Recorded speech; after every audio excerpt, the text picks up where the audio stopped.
नमस्कार, मैं अंबर जैदी एक बार फिर से आपका बहुत स्वागत करती हूँ हमारे आज के खास कार्यक्रम में और आज हमारे साथ एक बार फिर से डॉक्टर अमजद अयूब मिर्जा मौजूद है। नमस्ते सर। आज बात नमस्ते जी, करेंगे थैंक यू।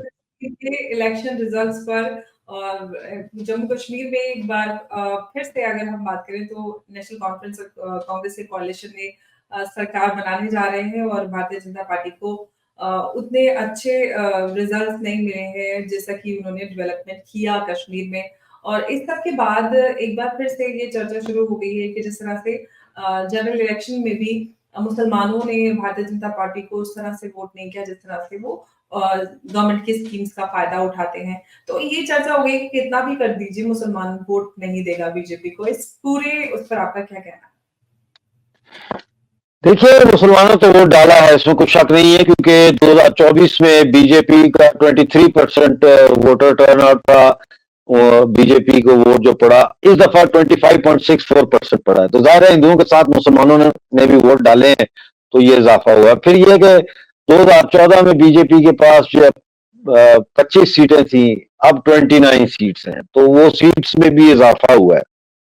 लेकिन जनरली स्पीकिंग इतनी बड़ी डिस इन्फॉर्मेशन कैंपेन चलाई एनसी ने, पीडीपी ने, इंजीनियर रशीद ने, बाकी लोगों ने कि जी 370 बहाल होगा और पता नहीं 370 लोगों को पूछें आप श्रीनगर की सड़क पे जाके कि क्या है, तो कहते हैं हमारा हक है। भाई क्या है 370 के अंदर जो तुम्हारा हक है, वो है क्या? मतलब पानी तुम्हें 1 गिलास ज्यादा मिलेगा, राशन तुम्हें 2 किलो ज्यादा मिलेगा, क्या है 370? उनको पता नहीं है। बस खत्म कर दिया बीजेपी ने, हमारी खुद मुख्तारी खत्म कर दी। तुम्हारी खुद मुख्तारी तो पाकिस्तान ने खत्म की जब 22 अक्टूबर 1947 को हमला किया। तो बहरहाल वो एक नैरेटिव चलाया गया और मैं समझता हूं कि ये आप देखें, इसके पीछे पाकिस्तान और अमेरिका, मैं नहीं समझता कि उनका इंटरफेरेंस नहीं है। उनका बिल्कुल इंटरफेरेंस है। 9 जून से तो आतंकवादी हमले करके तो पूरा वो एक दोबारा से हाइप क्रिएट करने की कोशिश की जा रही है कि जैसे पता नहीं सेपरेटिज्म और मिलिटेंसी जो है वो दोबारा आ रही है और लोगों को कॉन्शियस को कुरेदा जा रहा है और जहादीज्म, उनके सेंटिमेंट्स को एक्सप्लॉइट किया जा रहा है in favour of NC and in favour of engineer Rashid and etcetera etcetera. लेकिन उसके साथ साथ उमर अब्दुल्ला कहता है मैं इलेक्शन नहीं लड़ना, मैं बाहर हूं इलेक्शन से। 24 अगस्त को अमेरिकन डिप्लोमेट्स जाते हैं, उसको मिलते हैं वहां गुप्कार हाउस में श्रीनगर में। 27 अगस्त को उमर अब्दुल्ला कहता है मैं लड़ूंगा इलेक्शन, और एक से नहीं 2-2 से लड़ूंगा। तो अब आप मुझे बेवकूफ समझते हैं या आप मुझे क्या, मतलब अंधे को भी नजर आता है कि इसके अंदर किसका हाथ है किसका नहीं।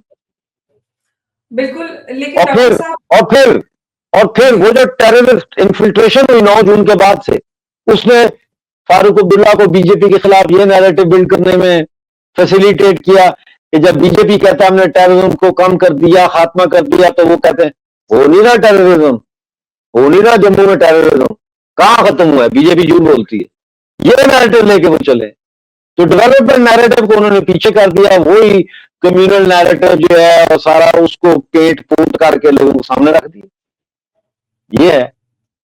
जी, लेकिन इस चीज़ को आप किस तरह से देखते हैं? क्योंकि जिस तरह से बीजेपी ने 370 हटाया और कश्मीर में डेवलपमेंट हुआ, इसको आप किस तरह से देख रहे हैं? क्योंकि 370 तो हटने वाला नहीं है, एज़ वी ऑल नो कि उस वो केंद्र सरकार ही उसमें कर सकती है। तो जो बेवकूफ़ बनाने का और ये जो नैरेटिव बिल्डिंग वाली सारा सियासत करके जो जीत है, आप इसको किस तरह से असेस कर रहे हैं?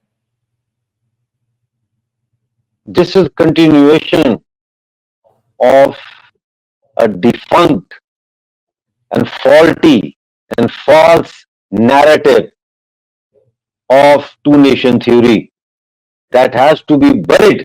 How? आप तारीख का बेलचा पकड़ो, तारीख का स्पेड होना चाहिए, तारीख की गिनती लो, उससे खुदाई करो, निकालो इतिहास और इनके सामने रखो। एक कल्चरल रेवोल्यूशन हमें चाहिए इंडिया में, जो मुझे कहीं नजर नहीं आ रहा। अरुंधति रॉय और ये जो लेफ्टी टाइप लोग हैं, ये कल्चरल नैरेटिव नहीं है।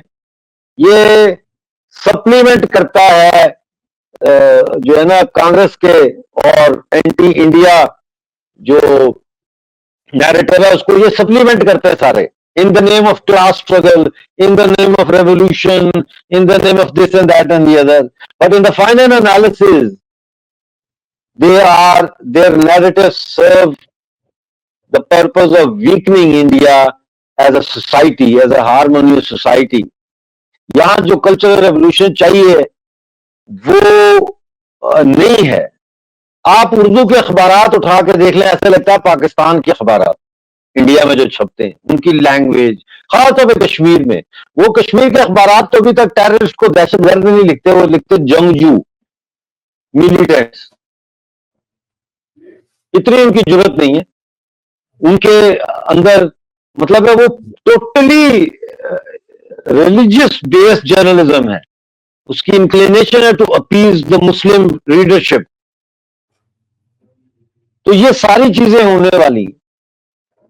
और बाकी नेशनल कॉन्फ्रेंस कहती है और कांग्रेस कहती है हम गवर्नमेंट बनाने जा रहे हैं, हमारी जो है वो सीट्स हैं कितनी, 42 सीट्स हैं इनकी। तो भाई ऐसे में इनकी गवर्नमेंट ऐसे गिरा सकता हूं मैं, ऐसे ये बनाए गवर्नमेंट, 1 महीने के अंदर इनकी हुकूमत ऐसे में गिरा सकता हूं। डॉक्टर अमजद मिर्जा गिरा सकता है, पूछो कैसे। जी बताएं कैसे। हमारी ये 24 सीटें, 24 सीट्स है पीएजे की जम्मू कश्मीर असेंबली में, वो 24 सीटें हमें भरने दें आप, तो 24 और 29 53 बनता है। 53 सीट्स जिसके पास हो वो मेजॉरिटी है या 42 वाला मेजॉरिटी है। ये पीडीपी को भी मिला लें तो भी इनके 53 नहीं बनते, तो बना लेंगे हम बीजेपी के साथ कोalition गवर्नमेंट, लेकिन हमें वो सीटें भरने दें। अगर ये राज जो आ गया है थ्रू बैकडोर, इसको निकालना है, इससे बचाना है हमें जम्मू कश्मीर को और हिंदुस्तान को, तो फिर आपको ये पीओजे की 24 सीटें भर के हमें वहां बिठाना पड़ेगा, ताकि हम आपके बीजेपी के साथ कोalition करके हम वहां पे जो है वो बीजेपी की कोalition सरकार लेके आए। यही एक रास्ता है। बहुत ज्यादा तालियां बजाने की जरूरत नहीं है जमहूरियत दिखाने के लिए कि नहीं नहीं ये 42 सीटें जीती हैं, इनको हम सरकार बनाने दे रहे हैं। क्यों बनाने दें सरकार जब हमारी अक्सरियत है, जब 25 और 24 29 और 29 सीटें जीती है बीजेपी, प्लस 24 हमारी 53। मैं देखता हूं कैसे करते हैं ये करना पड़ेगा, ऐसे गिरा सकता हूं। बिल्कुल। और एनसी की जीत के बाद एक बार फिर से सवाल खड़े हो गए हैं कश्मीर में जो इन्फिल्ट्रेशन और जिस तरह से एक वहां पर इस तरह की चीजें एक्टिविटीज जो आती थी, लग रहा है कि वापस से फिर वही उसी तरफ कश्मीर जाता हुआ नजर आएगा। आपको क्या लगता है कि क्या वैसे ही हालात कश्मीर में वापस हो पाएंगे जिस तरह के अंदाजे लगाए जा रहे हैं? मुझे लगता अगर भारतीय सरकार हमारे साथ कंसल्टेशन करे, हम 24 कैंडिडेट्स देते हैं, उनकी वेटिंग हो प्रॉपर, उसके बाद हम सीटें भरते हैं। वहां पे हम बीजेपी के 29 जो जीते हैं मेंबर्स, उनके साथ नेगोशिएट करके कोalition बनाते हैं वहां पे, और एमसी और कांग्रेस को फारिग करते हैं। ये प्रैक्टिकल आपको बता रहा हूं सोल्यूशन।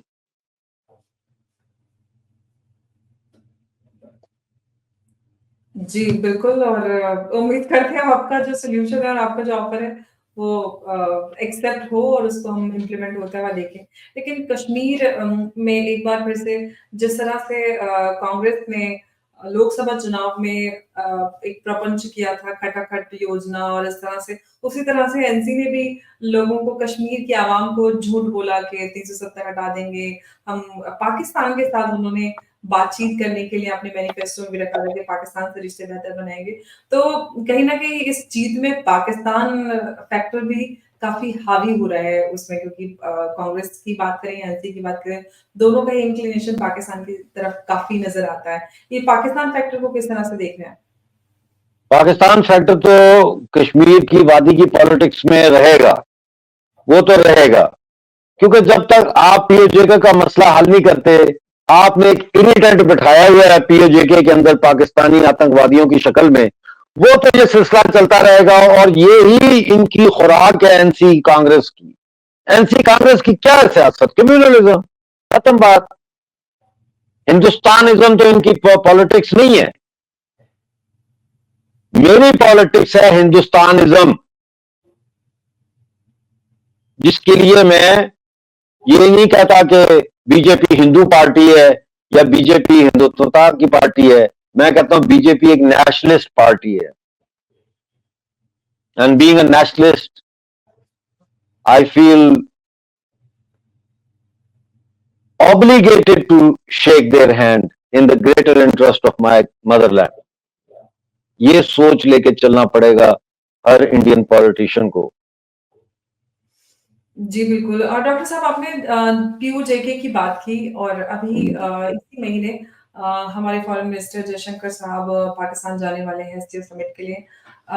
कुछ इनसाइड रिपोर्ट्स ये आ रही हैं कि उनका जाना इस बात की तरफ इशारा करता है कि पाकिस्तान और इंडिया के बीच कुछ बड़ा होने वाला है। क्या जम्मू कश्मीर को लेकर कुछ बड़ा हो सकता है? क्योंकि जयशंकर साहब ने कहा है कि पाकिस्तान हिंदुस्तान की बायलैटरल टाइज़ पे कोई बात नहीं होगी।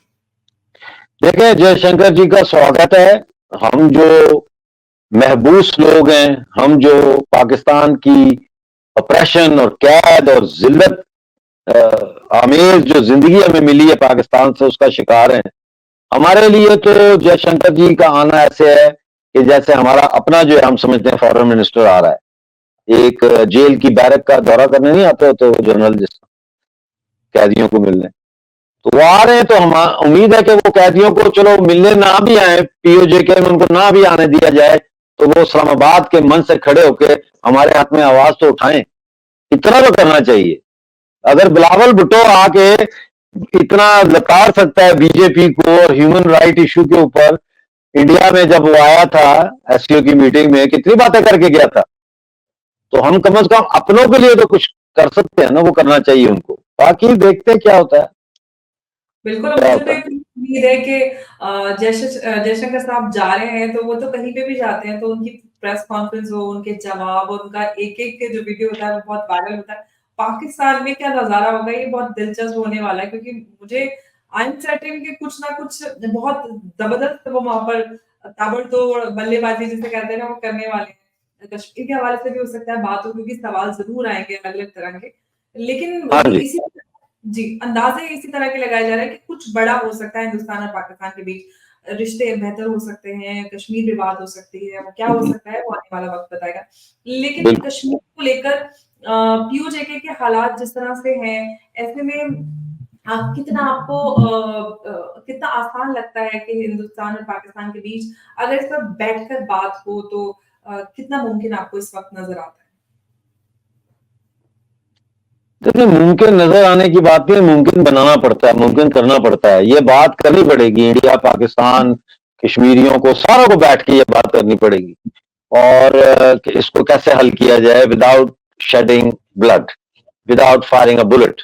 और अकल यही कहती है कि इसको अच्छे तरीके से खुशी खुशी इसको सेट किया जाए, ताकि हर तरफ हर शख्स अमन चाहता है। कोई भी जंग नहीं चाहता। हम भी नहीं चाहते, इंडिया भी नहीं चाहता, पाकिस्तान भी तो कर नहीं सकता। तो अच्छे की उम्मीद ही रखनी चाहिए। अब देखते हैं क्या होता है आगे। इस वक्त तो हमारा जो मेन कंसर्न है वो ये है कि 24 सीटें भर के एनसी और कांग्रेस की गवर्नमेंट का तख्ता उल्टा जाए। बड़ा ज़बरदस्त प्लान है डॉक्टर साहब आपका। आप मतलब एकदम ऐसी चीज़ें निकाल कर लेके आते हैं जो किसी ने सोचा भी नहीं होता है। जी जी, तो शुक्रिया। इसके मुताबिक आपने कुछ किया? मैं अभी प्रेस कॉन्फ्रेंस करने लगा हूँ, देखते हैं क्या होता है। अभी प्रेस जारी कर रहा हूँ, प्रेस रिलीज इसके ऊपर वीडियो ओके, ऑफर कर रहा हूँ बीजेपी को। हाँ जी। ओके, बहुत जी। बढ़िया। तो आपकी ग्राउंड पे इससे रिलेटेड कितनी तैयारी है अगर ऑक्यूपाई जम्मू कश्मीर में बात करें? कोई मसला नहीं है, आप सीटें भरने वाली बने, बंदे बहुत। लेकिन जिस तरह से कश्मीर में मतलब अभी बीजेपी को लगभग धोखा ही मिला है, तो जो पीओजेके के लोग हैं उनसे कितनी उम्मीद बीजेपी लगा सकते हैं, खासतौर से केंद्र सरकार? स्पेकुलेटिव क्वेश्चंस ना किया करें क्योंकि मैं उसमें यकीन नहीं रखता। ओनली नहीं, time can tell, only time can tell. इस तरह के But सवाल I am sure about one thing. If I be given the responsibility for the reintegration or reincorporation of POJK and Gilgit-Baltistan, I will not disappoint India. Of course, I know you, but the people at larger. बस वही बात, इसका larger ही का जवाब दिया। जी, जी, बिल्कुल और उम्मीद करते हैं कि ऐसा मुमकिन हो क्योंकि कश्मीर एक ऐसा मसला है, एक ऐसा मुद्दा है, जिससे पूरे Yes, रीजन में एक पीस हम प्रिवेल होते हुए देख सकते हैं। इनफैक्ट ग्लोबल पॉलिटिक्स पर भी इसका बहुत ज़्यादा असर पड़ेगा और हमारे yes, रीजन खासतौर से भारत के लिए तो एक बड़ा ये मसला है ये जो पाकिस्तान इसको लगातार उठाकर भारत को डिस्टर्ब करने की और डिस्टेबलाइज़ करने की कोशिश करता रहता है। उम्मीद करते हैं कि पाकिस्तान के पास यूएन में जाने के लिए फिर कुछ ना बचे, अगर कश्मीर का मसला यूँ सॉल्व हो जाए तो। डॉक्टर साहब बहुत-बहुत शुक्रिया आपका हमारे साथ चर्चा में जुड़ने के लिए। आपका बहुत धन्यवाद। Thank you very much.